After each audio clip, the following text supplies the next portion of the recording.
Bendiciones, amada iglesia. Que el Señor bendiga sus vidas en gran manera.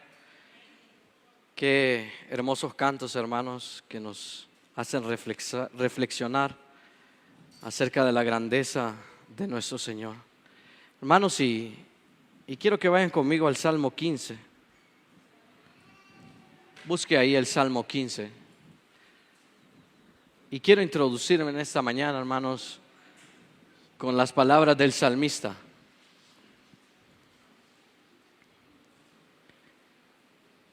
Salmo 15, versículo 1 y 2, dice así: ¿Quién habitará en tu tabernáculo? ¿Quién morará en tu monte santo? El que anda en integridad y hace justicia y habla verdad en su corazón.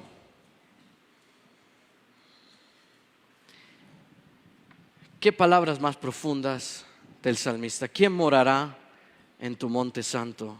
Y miren los requisitos: el que anda en integridad y hace justicia. Y reflexionaba acerca de esto, hermanos. ¿Quién es capaz de vivir así? ¿Quién es capaz de vivir de esta manera? Este interrogante me hizo recordar el temor profundo, el terror que la nación de Israel tuvo cuando el Señor descendió ahí en Éxodo 20, versículos 18 al 20, en el monte Sinaí, con toda su gloria, estruendo, y los israelitas tuvieron temor, dice, se asustaron, ellos pensaron que iban a morir. De hecho le dijeron a Moisés: ve tú, habla, escucha tú y tú habla con nosotros, pero que no hable Dios, porque nosotros moriremos. ¿Quién puede estar delante de un Dios santo? Durante 30 días Dios estuvo hablando con la nación de Israel, dándoles estatutos, dándoles normas, decretos, diciéndoles cómo Él iba a poder morar con ellos. Y por 30 días el pueblo estuvo de pie escuchando la palabra del Señor. Eso no justifica que prediquemos más de una hora, ¿verdad, hermanos? Pero el pueblo estuvo ahí 30 días escuchando a Dios y escuchando cómo Él, y aprendiendo de Él, para que ellos pudieran tener comunión con un Dios santo. Pero luego vemos el fracaso de la nación, porque no había un cambio interno en el corazón de ellos. Y luego vemos cómo la nación llega al exilio a causa de su pecado, y la presencia de Dios abandona el templo.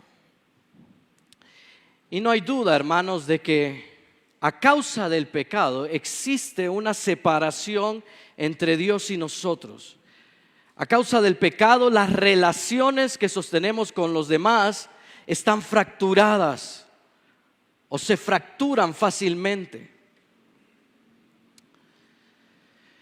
Eso trae a mi mente algo que mi hijo me dijo un domingo por la tarde. Él me dijo así: papi, el niño tiene muchas curiosidades, pero también está lleno de pecado. Y eso fue maravilloso, porque me dio la oportunidad de predicarle el evangelio a mi hijo, ¿no? Una perfecta oportunidad de él reconociendo su condición como pecador, y me da la oportunidad de predicarle el evangelio. Y pensé justamente en esto, hermanos, en Eclesiastés capítulo 7, versículo 29. Dios hizo al hombre recto, justo, pero ellos buscaron muchas perversidades. Este versículo, hermanos, nos recuerda cuán profundo el pecado distorsionó la naturaleza recta con que Dios creó a Adán. Ante esta realidad, hermanos, es vital que reconozcamos nuestra condición pecaminosa, ¿sí? para poder entender que no es por nuestros propios méritos. No podemos estar ante la presencia de Dios por nuestros propios méritos. Y esta es la razón por la cual la figura de un Salvador se vuelve indispensable. Cristo es quien nos reconcilia con Dios. ¿Recuerdan Romanos capítulo 5, versículo 1? Reconciliados pues por medio de la fe. Tenemos paz para con Dios, estamos siendo reconciliados por medio de Cristo. Cristo es el que nos santifica. Primera de Corintios 6:11 dice esto. Y Cristo, hermanos, aquí la esperanza, hace posible que nosotros cumplamos las exigencias o podamos vivir a la luz de lo que el Salmo 15 nos está diciendo y poder tener entonces relaciones con nuestros hermanos correctas. Solo a través de Cristo, hermanos, podemos hoy y en el futuro estar ante la presencia de Dios. Por eso Pablo está orando fervientemente, hermanos, para que los filipenses vivan en santidad, vivan conscientes de que solo aquellos a quienes se les ha dado esa gracia pueden aguardar con esperanza la venida de Cristo. Y esto me llevó a pensar, hermanos, y continuar pensando acerca de lo que hemos reflexionado en sermones anteriores sobre Filipenses. Y vamos a ver ahí, hermanos, quiero que busquen en sus Biblias, en Filipenses capítulo 1, versículos 9 al 11, donde se destacan entonces dos elementos claves para tu madurez espiritual y su impacto en tus relaciones con tus hermanos. En el sermón anterior, hermanos, exploramos el primer punto o el primer elemento de eso, una vida en amor, ¿se recuerdan? ¿Sí? Del versículo 9 a la primera mitad del versículo 10. Hoy, hermanos, vamos a profundizar en la segunda parte, una vida en pureza, de la segunda mitad del versículo 10 al versículo 11. Y veamos entonces, hermanos, cómo el Espíritu Santo espera que vivamos una vida en pureza mientras consideramos los siguientes aspectos. Escuche bien. Número 1, la demanda de una vida santa. Número 2, el propósito de una vida santa. Número 3, el resultado de una vida santa. Y número 4, la virtud de una vida santa. Estos son los elementos que vamos a ver y vamos a estar considerando, hermanos, y que son necesarios para tener una vida en pureza. ¿Les parece si oramos entonces, hermanos? Y vamos a exponernos a la palabra de Dios. Amado Padre Celestial, gracias te damos, Señor, porque es por tu gracia y tu misericordia que hoy podemos estar acá. Padre, que no se nos olvide eso, Señor, de que si hoy abrimos nuestros ojos fue porque a ti te plació, Dios, que hoy estuviéramos con vida, Señor. Padre, estamos agradecidos porque sabemos que tú controlas todo, Señor, el destino de cada uno de nosotros, Señor, y hoy tú has decidido, Señor, que nosotros estemos aquí en este lugar, dispuestos a aprender de tu palabra, Señor. Padre, bendice a mis hermanos. Ayúdales, Señor, dales entendimiento, Padre, dales sabiduría, discernimiento para poder escuchar y entender tu palabra, Señor, en esta mañana. Y que, Padre Celestial, pues no seamos simples oidores, sino que podamos poner esto en práctica en nuestra vida, Señor. Padre, dame sabiduría, dame entendimiento, dame la humildad, Señor, necesaria para poder exponer tu palabra, reconociendo que tu palabra es la que tiene la autoridad, Señor, para cambiar nuestras vidas, para cambiar mi vida. Señor, que el impacto que tu palabra tuvo en mi vida, Señor, sea el impacto que tu palabra tenga en la vida de mis hermanos, Padre, porque tu palabra es la norma suprema, es la autoridad y es la única que puede transformar nuestra mente y nuestro corazón. Padre, ayúdanos, Señor, a caminar bajo tu voluntad. Padre, gracias por todo, en el nombre de Cristo Jesús. Amén y amén. Bien, vamos a ponernos en contexto. Tal vez no nos acordamos mucho de lo que hemos venido viendo, pero hasta ahora, hermanos, hemos visto 3 actitudes esenciales para mantener el gozo en el ministerio. Ese fue el primer sermón. Y dijimos, hermanos, que estas actitudes son esenciales o son fundamentales para fortalecer nuestras relaciones interpersonales con nuestros hermanos, y que esto nos va a ayudar a crecer espiritualmente. Estas son entonces, del versículo 3 al versículo 8, un corazón agradecido, motivaciones correctas y amor por tus hermanos. Eso fue lo primero que vimos en Filipenses capítulo 1, versículos 3 al 8. Ahora, sobre estas actitudes, Pablo continúa desarrollando sus pensamientos. Pablo va a empezar a enfatizar entonces 2 elementos claves que van a guiarte o que nos van a guiar hacia la madurez espiritual, y son los siguientes: una vida en amor y una vida en pureza. En el sermón anterior sobre Filipenses discutimos entonces este tema, una vida en amor. Destacamos que el amor, hermanos, debe de ser consciente e informado. No es un amor ingenuo, no es un amor inclusivo, es un amor selectivo, lo que permite que el creyente entonces pueda seleccionar, pueda priorizar lo que es excelente ante los ojos de Dios. Observábamos que cultivar este tipo de amor, o al cultivar este tipo de amor, el creyente es dotado con discernimiento espiritual, o sea, esa capacidad de analizar de acuerdo a la palabra de Dios lo que es bueno y lo que es malo, o la capacidad de tomar decisiones, independientemente si son buenas, la mejor decisión de todas ellas. Ahora, esto ayuda a que nosotros podamos influir positivamente en nuestras relaciones y en nuestras decisiones. Por tanto, hermanos, decíamos la vez pasada que un amor informado y consciente es crucial para vivir de una manera que refleje las enseñanzas de Cristo y prepare al creyente para su eventual regreso. Así como el amor entonces informado y un amor consciente es fundamental para nuestras relaciones, la pureza y la santidad son igualmente cruciales, hermanos, para asegurar que nuestras relaciones con otros no solo sean amorosas, sino que sean relaciones íntegras.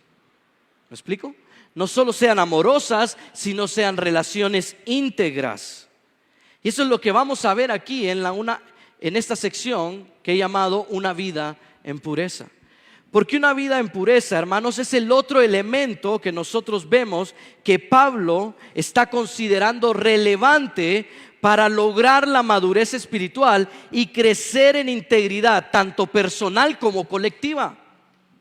Vean ahí, vamos a Filipenses capítulo 1, Filipenses capítulo 1, versículo 9 en adelante. Y esto pido, dice, en oración, que vuestro amor abunde más y más en ciencia y en todo conocimiento, para que aprobéis lo mejor, a fin de que seáis sinceros e irreprensibles para el día de Cristo, llenos de fruto de justicia que son por medio de Jesucristo, para gloria y alabanza de Dios. Ahora, hermanos, estos versículos reflejan la confianza que Pablo expresó en el versículo 6, cuando dijo: el que comenzó en vosotros la buena obra, la perfeccionará hasta el día de Jesucristo. Por eso podemos inferir, hermanos, que la confianza en la oración del apóstol Pablo es genuinamente impulsada por su conocimiento que él tiene acerca de quién es Dios. Él sabe que Dios es el encargado de llevar esto a cabo. Ahora, debemos pensar también que aunque Dios es el que pone el querer como el hacer, como lo dice Pablo en el capítulo 2, versículo 13, nosotros como creyentes debemos activamente perseguir y manifestar esa santidad en nuestras vidas. Observen ahí, miren la segunda mitad del versículo 10, dice: a fin de que seáis sinceros e irreprensibles. Y este es el primer aspecto que debemos de considerar y que vamos a considerar en esta mañana: la demanda de una vida en santidad. En esta sección, Pablo va a expresar el segundo contenido de su oración. Pablo quiere que los filipenses sean puros e irreprensibles, o como dicen sus Biblias, sinceros e irreprensibles. Ahora, la palabra sean ahí, hermanos, revela el tono pastoral del apóstol Pablo. Y aunque este término tiene una fuerte exhortación, es a la vez una nota de esperanza para sus oyentes. Así, la fuerza como mandato, como orden, es intencional al deseo que Pablo tiene para que los filipenses vivan de manera pura y santa hasta el día de Cristo. Ahora, hermanos, esto va a subrayar la intención de la oración de Pablo.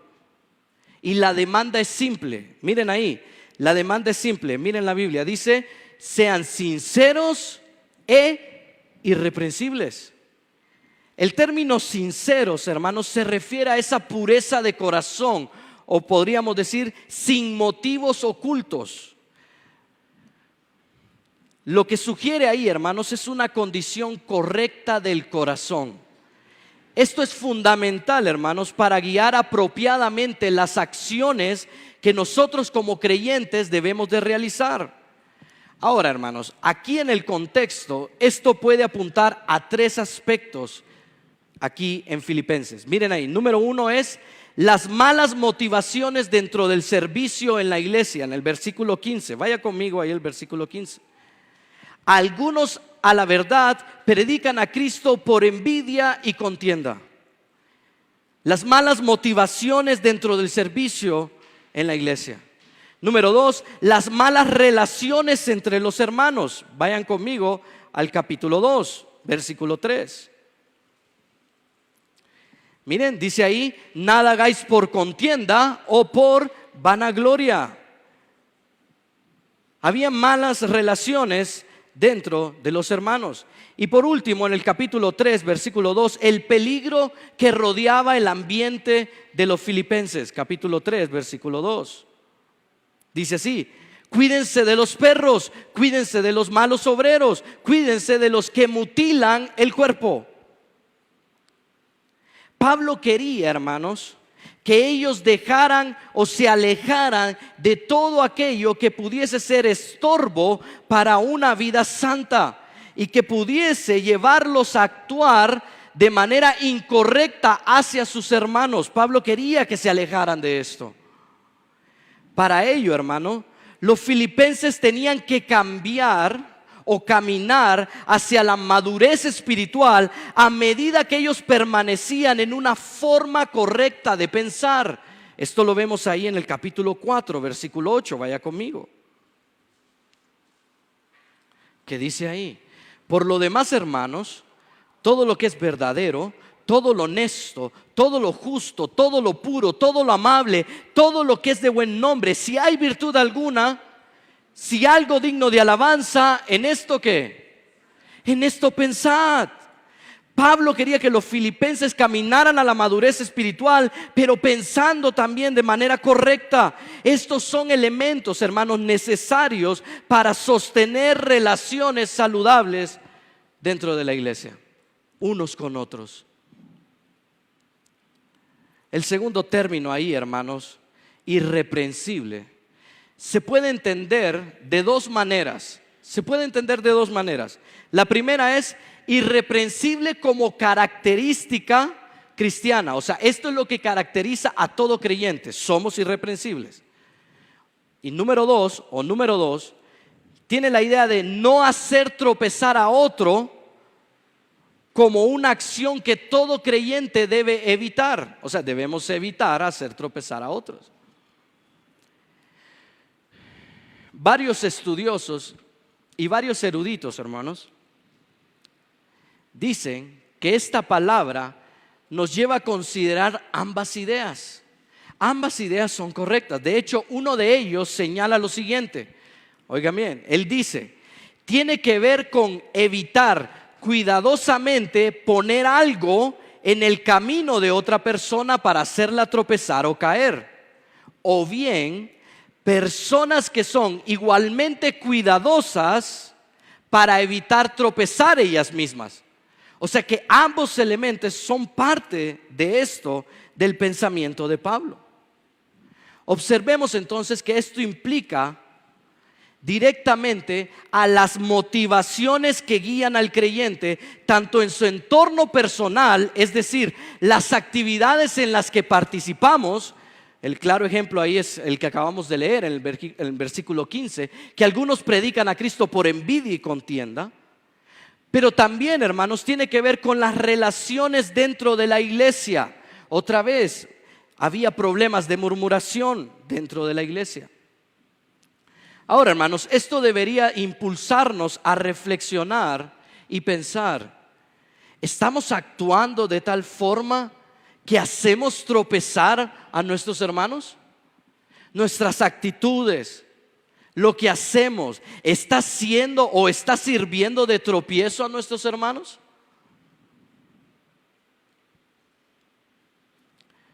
En esencia, hermanos, Dios desea que no solo seamos puros e irreprensibles a nivel interno, o sea, nuestra condición, sino también a nivel de conducta, una conducta hacia aquellos que nos rodean, especialmente nuestros hermanos.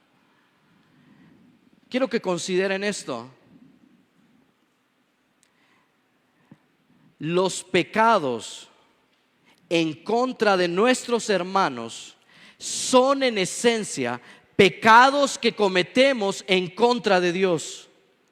Los pecados que cometemos en contra de nuestros hermanos son en esencia pecados que cometemos en contra de Dios. Podríamos poner ahí cualquier otra palabra. Los pecados que cometemos en contra de nuestras esposas, en contra de nuestros esposos, en contra de nuestra madre, de nuestro padre, son en esencia, hermanos, pecados en contra de Dios. Un claro ejemplo lo vemos ahí en Génesis capítulo 20, versículo 6, cuando Abimelech está a punto de pecar y Dios no le dice: te libré de pecar en contra de Sara, la mujer de Abraham, sino que Dios le dice: te libré de pecar contra mí. Porque todo pecado, hermanos, es en esencia un pecado directo en contra de Dios. Y pensemos en esto: no podemos pretender avanzar espiritualmente si no comenzamos a cultivar una vida de integridad personal y de relaciones saludables con nuestros hermanos. Si con tus palabras, con tu conducta, con tus pensamientos has ofendido a tu hermano, confiesa ese pecado a Dios. Pide perdón a tu hermano. Y esfuérzate, como dice el apóstol Pablo en Hechos capítulo 24, versículo 16, esfuérzate por mantener una conciencia limpia que no ofenda a nadie. Esfuérzate por ello. Porque ese es el propósito de vivir una vida en santidad. Una vida en santidad busca prepararte para el día de Cristo y tú tienes que estar listo. Pregúntate: si Cristo viniera hoy, ¿me encontraría viviendo en integridad? Si Cristo viene hoy, ¿estás tú viviendo en integridad? Y ese es el segundo aspecto que vamos a ver en esta mañana: el propósito de una vida en santidad.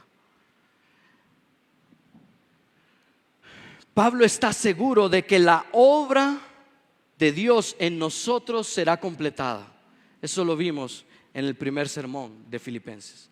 Pablo estaba seguro que así como Dios culminó la creación en 6 días, Pablo estaba seguro de que Cristo iba a completar la obra que había comenzado en sus vidas. Miren ahí en el versículo 10, dice ahí: para el día de Cristo, que sean sinceros e irreprensibles para el día de Cristo. Ahora bien, hermanos, mientras algunos comentaristas asocian estos versículos con el juicio del gran trono blanco descrito en Apocalipsis capítulo 20, versículo 11 al 15, no se pierda la conferencia, ahí va a haber una extensión de todo esto que estamos diciendo acá. El contexto de la carta está dirigida a creyentes regenerados por Cristo, lo que sugiere que Pablo se refiere a un evento totalmente diferente y no el del gran trono blanco, donde todos los incrédulos serán juzgados. Lo que Pablo está haciendo referencia aquí es al tribunal de Cristo. Miren ahí conmigo en 2 de Corintios capítulo 5 versículo 10.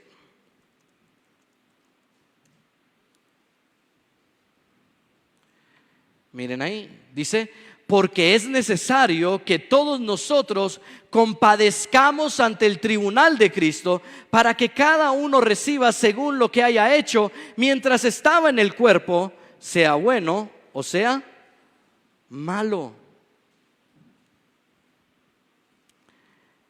Entonces, hermanos, este es un evento totalmente diferente. Usted y yo no vamos a ser juzgados por nuestros pecados, porque Cristo ya los perdonó. O sea, usted y yo somos participantes de la gracia de Cristo, y todos nuestros pecados, pasados, presentes y futuros, han sido perdonados. Este es un evento totalmente diferente. Esta idea, hermanos, de 2 de Corintios capítulo 5 versículo 10 y de Filipenses capítulo 1 versículo 10 se alinean a lo que Pablo expuso en 1 de Corintios capítulo 3 versículos 13 al 15. Miren ahí, dice: la obra de cada uno será manifiesta, porque el día la declarará, pues por el fuego será revelada, y la obra de cada uno, cual sea, el fuego la probará. Si permaneciere la obra de alguno que sobreedificó, recibirá recompensa. Si la obra de alguno se quemare, él sufrirá pérdida, si bien él mismo será salvo, aunque así como por fuego. Aquí Pablo está evaluando la calidad del trabajo de cada creyente. No está diciendo si es pecador o no, está evaluando la calidad de lo que usted hizo en esta vida. Por ello, hermanos, tú tienes que prepararte para el juicio ante el gran trono blanco, y lo haces a medida que la palabra de Dios enriquece tu vida y transforma tu conducta hacia los demás. En este proceso, nuestro carácter se va a ir transformando, hermanos, ¿sí? Vamos a ir cambiando, y ese cambio se refleja entonces en acciones que no van a ser destruidas por el fuego, sino que van a ser aprobadas por Cristo. Podríamos decir, hermanos, que ese día es un día de evaluación. Ya cuando estaba leyendo esto me puse a pensar en el examen doctrinal, ¿verdad?, que vamos a tener en junio, y ya estoy sudando otra vez solo de pensarlo. ¿Sí? Este es un día de evaluación, razón por la cual el apóstol ora y desea fervientemente que los filipenses eviten cualquier falsa motivación que les lleve a producir obras malas o infructíferas. Yo le pregunto a usted, hermano, ¿qué revelaría el juicio de Cristo acerca de usted si Él regresa hoy? ¿Cómo están sus acciones, sus actitudes, sus motivaciones? ¿Qué revelaría ese examen acerca de usted? Este vínculo entre Filipenses y 1 de Corintios, hermanos, revela las situaciones en las que los creyentes interactúan entre sí. Sin embargo, hermanos, lo que vemos reflejado, por ejemplo, en el versículo 15 y en el capítulo 2, versículo 14 de Filipenses, lo que vemos reflejado son comportamientos que no reflejan el tipo de amor que Dios espera que nosotros manifestemos a otros. Y para Pablo, hermanos, estas son cuestiones críticas, porque esto tiene que ver, hermanos, con el juicio de los creyentes Y por eso debemos de prestar mucha atención a nuestras actitudes, a nuestras motivaciones y a nuestra conducta hacia los demás. Por tanto, cuando nos presentemos ante el tribunal de Cristo, seremos juzgados no solo por nuestra pureza interior, sino también si hemos vivido una vida que demostró amor genuino hacia los demás. Por eso es esencial que no comprometas tu integridad, por los deseos pecaminosos de tu corazón. Y puedes preguntarme, bueno, Elías, ¿a qué se refiere eso? Bien, yo me refiero, hermanos, a cada vez que te enojaste en contra de tu hermano y reaccionaste de mala manera, ahí pecaste. Colosenses capítulo 3, versículo 8. Tenemos que hacer morir la ira, el enojo. Cuando hablaste mal de él a sus espaldas, Colosenses capítulo 3, versículo 9 dice, no mintáis los unos a los otros. Y guardaste, cuando no perdonaste y guardaste resentimiento. Colosenses capítulo 3, versículo 14. Dios dice que nos perdonemos como Cristo nos perdonó a nosotros. Cuando no le serviste pudiendo haberlo hecho. O simplemente, hermanos, cuando no cumpliste lo que la palabra de Dios dice, cuando dice todas las cosas que queréis que los hombres hagan con vosotros, todas las cosas que queréis que los hombres hagan con vosotros, así también haced vosotros con ellos. Mateo capítulo 7, versículo 12. Entonces, ¿cómo afecta esto tu comportamiento diario? ¿Cómo afecta esto tu conducta, tus motivaciones? El camino hacia la madurez espiritual es uno que impacta en tus relaciones a medida que avanzas por él de manera íntegra. Y definitivamente no es un andar estático, sino uno que da resultados palpables que nosotros podemos ver, que nosotros podemos medir en la vida del creyente. Y ese es el tercer aspecto que debemos de considerar y que vamos a considerar en esta mañana. Los resultados de una vida en santidad. Los resultados de una vida en santidad. Miren ahí el versículo 11 del capítulo 1. Dice, llenos de frutos de justicia que son por medio de Cristo Jesús para gloria y alabanza de Dios. Podríamos decir, a fin de que estén llenos del fruto que es la justicia por medio de Cristo. Esta expresión, hermanos, a fin de que estén llenos, describe el estado o condición en que se encuentra un creyente como resultado de la obra de Cristo. Miren ahí, Pablo dice, llenos de fruto de justicia que son por medio de Cristo. O sea, Cristo es el agente, el medio que nos permite llevar y ser llenos de fruto. Pablo confía en que la obra de Cristo tiene un beneficio futuro, producto de haber sido llenos en el pasado, pero que sigue teniendo efectos en el presente. Esta conclusión, hermanos, es un ejemplo claro de la doctrina de la salvación. Y mientras meditaba y pensaba en esto, decía, ¿cómo voy a explicarlo? ¿Sí? Y por eso le pedí a mis hermanos que tengan lista una diapositiva, si la pueden poner, la primera. Porque esta es una conclusión, hermanos, clara de lo que es el proceso de la santificación. Una santificación inicial, una santificación progresiva y una santificación final. Eso es lo que vemos ahí.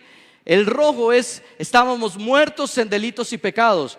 Cuando Cristo nos salva, nos santifica y cambiamos de posición. Ya no estamos en una posición de muerte, sino que ahora estamos en una posición de vida y somos santos en Cristo. Pero a medida que avanzamos en nuestra vida, nosotros crecemos progresivamente en esa santidad. Hasta que un día, entonces, nuestra santificación es completada, ya sea cuando muramos o cuando Cristo venga. Sin embargo, hermanos, Pablo considera al mismo tiempo la obra que Cristo hizo como algo potencialmente completo. Y por eso quiero que pongan la siguiente diapositiva. Esto, hermanos, es como Dios nos ve. Dios nos ve santos a los creyentes en el ahora. Nosotros vamos creciendo en esa santificación, pero Dios, por la obra de Cristo, como dice Romanos capítulo 4, versículo 7, bienaventurados aquellos cuyos pecados son cubiertos. Usted y yo, ante los ojos de Dios, nos vemos santos. Y eso es gracias a la obra de Cristo. Es por ello, hermanos, que esta sección tiene fuertes vínculos con lo dicho anteriormente, para el día de Cristo. Porque usted y yo, ante los ojos de Dios, somos vistos santos. Por eso no seremos juzgados por nuestros pecados. Por eso usted y yo no va a compadecer ante el gran trono blanco, porque eso es para los impíos. Usted y yo vamos a compadecer ante el tribunal de Cristo, porque Dios nos ve santificados por medio de Cristo. Por eso Pablo agrega entonces que son los creyentes que han recibido esto los que están llenos del fruto de justicia. La palabra fruto ahí, hermanos, comunica un resultado o provecho de algún estado o actividad. Es decir, este fruto, hermanos, es producido y generado por la obra de Cristo en nosotros. Cristo es el motor, hermanos, que producen los creyentes entonces frutos justos. La palabra justicia se distingue por varios elementos dentro del contexto: una vida ética, una vida que apoya o sirve en aspectos materiales, un aspecto entonces de este estado que hemos recibido como justos. Pero podemos resumirlo en dos aspectos. Esta palabra justicia habla de dos cosas entonces: justicia práctica y justicia como estado que Dios nos ha dado por la obra de Cristo. La justicia práctica se relaciona entonces con el actuar de manera correcta en nuestras relaciones con los hermanos. Podríamos decir que este es el fruto de actuar correctamente. Cristo nos llenó del fruto para actuar correctamente. Por otro lado, la justicia como un estado del creyente es algo que Pablo va a exponer detalladamente en el capítulo 3. Y esto se refiere entonces a este estado que acabamos de ver, que Dios nos da no por nuestros méritos, sino por la redención que tenemos en Cristo. Esta doble concepción de la justicia no solo refuerza nuestra comprensión de cómo deberíamos de vivir en respuesta a la gracia divina, pero también cómo esta gracia define nuestras relaciones como creyentes. Esto, hermanos, nos debe llevar a reflexionar cómo deberíamos de vivir en respuesta a la gracia que hemos recibido, que no merecíamos, pero también cómo esta gracia define nuestras relaciones con los creyentes. Y Pablo lo va a definir con el mejor ejemplo de toda la historia. Capítulo 2, versículo 5. Cristo se humilló a sí mismo y vino a este mundo y se hizo hombre. Y se humilló para que usted y yo, y murió en la cruz para que usted y yo hoy estemos aquí y no tengamos que compadecer ante el gran trono blanco, sino que ante el tribunal de Cristo. Podríamos decir entonces que Pablo está orando por los filipenses para que sus vidas resulten en actitudes correctas, que a su vez entonces produzcan obras cualitativamente buenas. Estas acciones son acciones nobles y valiosas que merecen ser realizadas por y entre nosotros. ¿Recuerdan Gálatas capítulo 5 versículo 22 al 23? Amor, gozo, paz, paciencia, bondad. ¿Sí? Estos son el fruto del Espíritu. Esto tiene que ver entonces con la manifestación de dichas actitudes a lo largo de nuestra vida cotidiana como cristianos. Ahora, usted solo puede poner en práctica eso si usted ha recibido el Espíritu de Dios, al Espíritu de Cristo.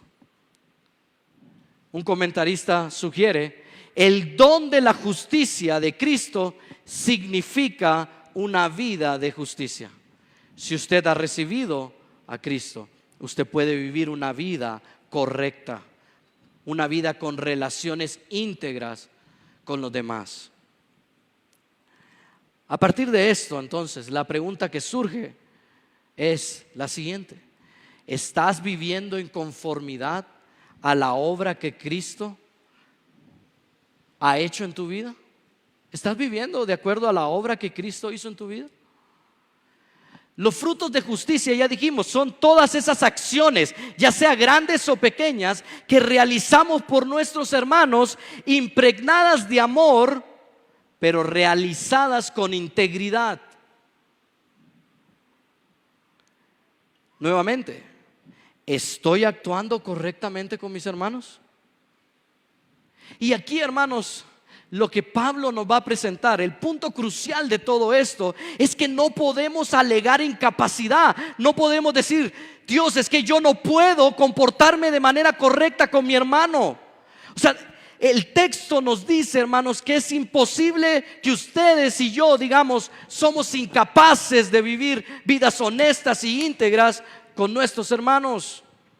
O sea que no tenemos excusa para seguir comportándonos incorrectamente con ellos. No hay excusa, porque tanto usted como yo hemos recibido la misma gracia. Observen ahí lo que dice el texto: por medio de Cristo. Por medio de Cristo. Y aquí, hermanos, yo quiero animarte. Yo quiero animarte diciéndote que es posible. Es posible que tú puedas vivir una vida íntegra, no solo a nivel personal, sino con tus hermanos, porque Cristo hizo la obra en tu corazón. Esta frase nos revela que es Dios quien inicia y hace posible esta transformación en nosotros. Es por la obra de Cristo que nosotros, como dice Efesios capítulo 2 versículo 10, podemos ser preparados para buenas obras. Es por Cristo que usted y yo somos capaces de realizar buenas obras. Además, sabemos que la obra maravillosa que Cristo inició en nosotros continúa hoy por medio del Espíritu Santo que mora en nosotros. Por eso no puedes decir yo no puedo, porque el mismo Espíritu que está en ti está en mí. Solo necesitas permitir que el Espíritu de Dios controle tu vida, como dice Efesios capítulo 5 versículo 18.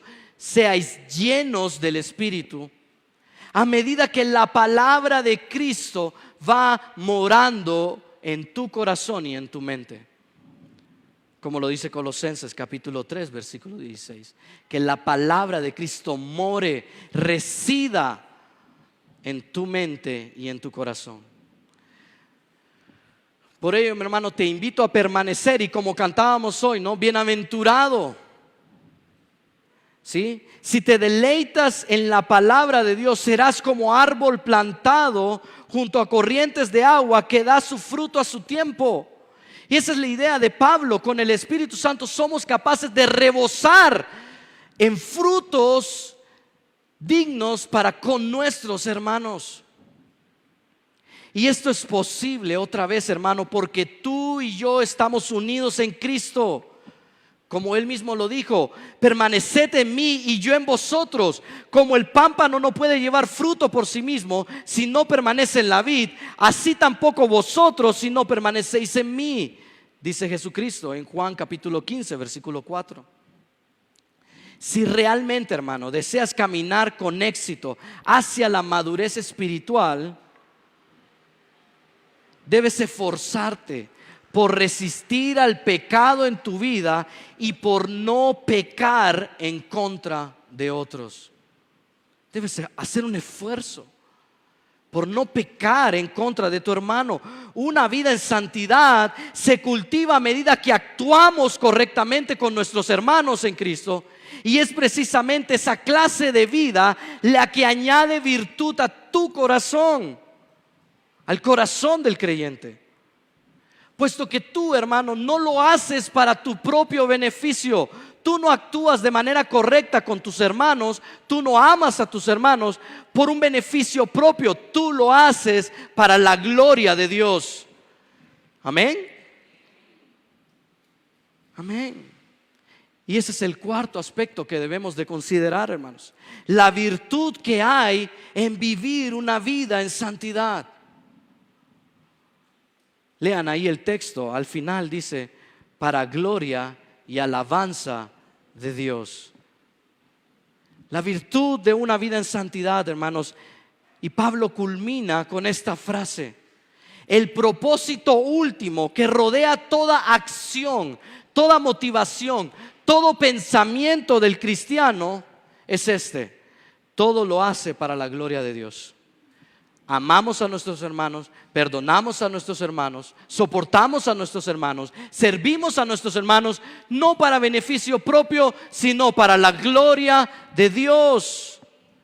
Porque la santificación, hermanos, exalta y alaba a Dios mediante las buenas obras que nosotros hacemos, obras realizadas por aquellos que son considerados hijos de Dios. Para Pablo, la palabra gloria se refiere a la honra y el honor que otorgamos a Dios cuando nuestras actitudes, nuestros pensamientos, nuestras acciones, nuestras motivaciones provienen de la obediencia a la palabra de Dios, como lo dice Romanos capítulo 12, versículo 1 y 2, y de una vida controlada por el Espíritu. Por ello, las acciones de los inconversos, de los incrédulos, de los que no tienen a Cristo, toda acción de los inconversos, hermanos, no glorifica a Dios, no exalta a Dios. Pablo, de hecho, lo dice en el versículo 8, miren, del capítulo 3, vaya conmigo. Capítulo 3, versículo 8. Y ciertamente, dice Pablo, aún estimo todas las cosas como pérdida por la excelencia del conocimiento de Cristo Jesús, mi Señor, por amor del cual he perdido todo y todo lo tengo por basura para ganar a Cristo.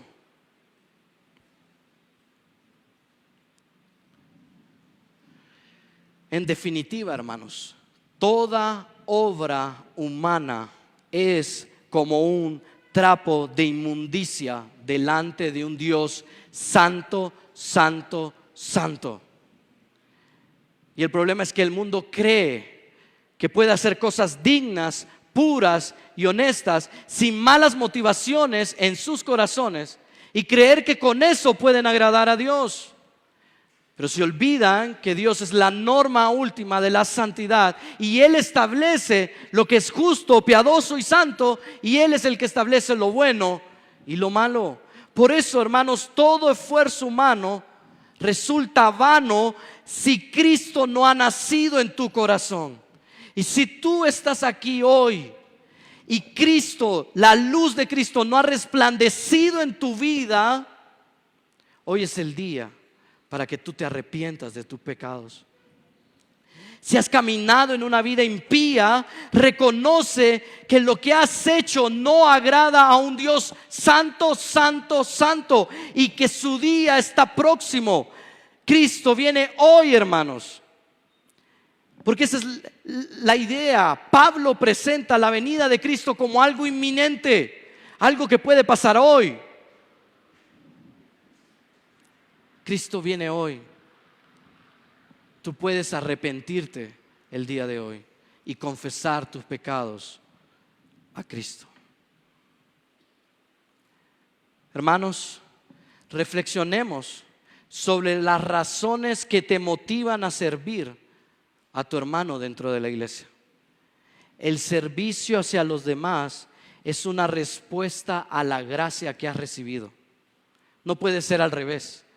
No puedes creer que puedes servir a otros sin antes haber recibido esa gracia. No, primero recibes esa gracia y como respuesta a la gracia, entonces haces buenas obras. No buscas hacerlo por una recompensa, sino como resultado del reconocimiento de quién es Dios. Piensa en esto. ¿Qué es lo que realmente te motiva para hacer lo que haces?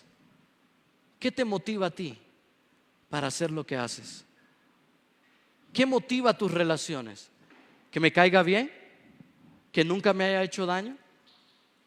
¿Qué condiciona tu servicio, como lo mirábamos en el sermón pasado, hacia los demás? Piensa en esto entonces cuando estés elaborando tu clase de escuela dominical, o cuando estés coordinando una reunión de jóvenes, o cuando estés impartiendo una enseñanza en el ICRE, o cuando estés participando un domingo como Ujier, o cuando formas parte del grupo musical, o incluso cuando estás predicando. Si Cristo mora en tu corazón, recuerda que Él se glorifica en que lleves mucho fruto. Juan capítulo 15, versículo 8. Si Dios te dio de su gracia, es para darte una vida fructífera para su propia gloria. Si Dios te dio a ti de su gracia, es para darte una vida fructífera para la gloria de Dios. Una vida en excelencia, hermanos, o una vida de integridad es una que hace buenas obras para manifestar la gloria y rendir alabanza a Dios por quién es Él y por lo que ha hecho en nuestra vida. En conclusión, hermanos, el camino hacia la madurez espiritual tiene un impacto significativo en nuestras relaciones interpersonales. Para lograrlo, en esencia, debes de vivir en pureza y en santidad. Dios desea que seamos llenos, hermanos, llenos. Y Él desea que seamos hallados irreprensibles y puros. Y esto, hermanos, va a reflejar prácticamente en cómo nos relacionamos con los demás. Su propósito es prepararnos para su venida, llevando una vida fructífera, llena de obras amorosas a favor de los demás, realizadas entonces con un corazón íntegro, que no espera recompensas egoístas, sino que su único objetivo genuino es glorificar a Dios. Esa es una vida virtuosa, hermanos. ¿Estás viviendo una vida en pureza y en santidad? ¿Estás viviendo una vida en pureza y en santidad de tal modo que esto te haga anhelar la venida de Cristo? Porque Cristo viene hoy, puede venir mañana, no sabemos, su venida es inminente. ¿Cómo están tus relaciones dentro de la iglesia con tus hermanos? Decimos, cuando tenemos la Santa Cena, ven pronto, Señor. Ven pronto, Señor. Pero cuando muchos piensan detenidamente en esto, los pensamientos empiezan a fluir, ¿no? No me he graduado de la universidad, Señor, no vengas todavía. No he conseguido un empleo, no me he podido, como ahora, no me he podido desarrollar como ser humano. No vengas, Señor, todavía. No me he casado, dicen algunos o algunas. Y empezamos a pensar todo esto en vez de anhelar la venida del Señor. Así que los que no se han casado, cuando salgan de aquí, busquen rápido a alguien para casarse. Usted no sabe cuándo va a venir Cristo. Es una broma, hermanos. La idea, hermanos, es: ¿tienes tú temor de que Cristo venga ahora? Son preguntas que pueden revelar, escuchen bien, hermanos, son preguntas que pueden revelar mucho del estado de tu corazón y de tus relaciones con tus hermanos. Esto revela mucho de lo que hay dentro de tu corazón y de cómo es tu comportamiento para con tu hermano. Si no estás viviendo una vida en santidad, recuerda que puedes hacerlo gracias a la gracia que has recibido en Cristo. Es por Cristo que puedes vivir en integridad personal como colectiva en tus relaciones dentro de la iglesia. Examina tu corazón, pide perdón por tus pecados. Sé que, hermanos, los pecados traen vergüenza, sé que nos avergüenzan, pero Dios nos invita a acercarnos a Él, porque es por medio de Cristo que podemos venir ante su trono y pedir socorro y misericordia y perdón por nuestros pecados, como dice Hebreos capítulo 4 versículo 15 al 16. Y termino con esto, hermanos. Ama a tu hermano con discernimiento. Ama a tu hermano con discernimiento, pero ámalo con integridad en tu corazón. Ama a tu hermano con discernimiento, pero ámalo con integridad en el corazón. Dios bendiga sus vidas, hermanos. Que Dios les guarde en esta semana. Estamos despedidos.